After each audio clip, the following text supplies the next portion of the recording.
আমি বলবো বাংলাদেশের জ্বালানি সেক্টরের জন্য একটা খুব আনন্দের দিন, একটা খুশির দিন। এই কারণে যে আজকে প্রথমবারের মতো কুমিল্লা অটোমেটেড, দেশের প্রথম অটোমেটেড ওয়েল ডিপো উদ্বোধন হলো। এটা অটোমেটেড ওয়েল ডিপো মানে টোটাল অটোমেশন।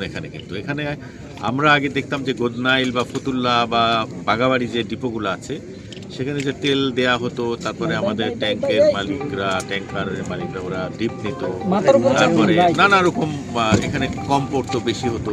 কিন্তু এখানে আপনারা দেখলেন একেবারে অ্যাক্সেস কন্ট্রোল শুরু থেকে, একটা তাদেরকে কার্ড দেওয়া হয়েছে, সেটা পাঞ্চ করে উনি ঢুকছেন, সেটা দিয়ে মানে কারো হেল্প লাগছে না, উনি একা একাই তেল নিয়ে চলে যেতে পারবেন।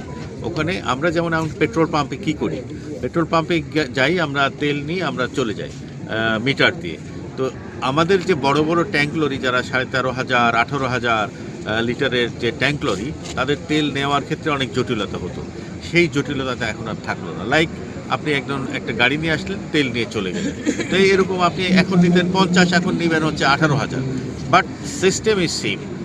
এই কাজটি করতে আমাদের চট্টগ্রাম থেকে ঢাকা যে 250 কিলোমিটার পাইপ লাইন, তার মাঝামাঝি এরকম একটা জায়গায় কুমিল্লাতে আমরা একটাই ডিপো করেছি এবং ভবিষ্যতে আরও ডিপো করার আমাদের ইচ্ছা আছে।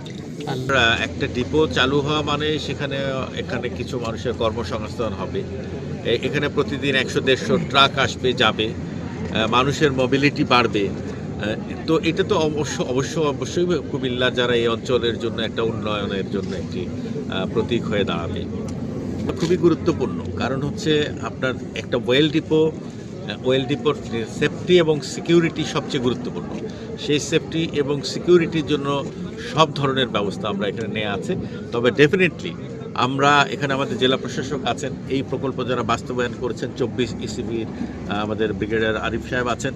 সো এই যে নিরাপত্তাটা লোকাল অ্যাডমিনিস্ট্রেশন, আমাদের জেলা প্রশাসক, এখানে পুলিশ বিভাগ আছে, তারপরে স্থানীয় জনগণ আছে, এটা জাতীয় সম্পত্তি, সবাই মিলেই নিরাপত্তার বিধান করতে হবে।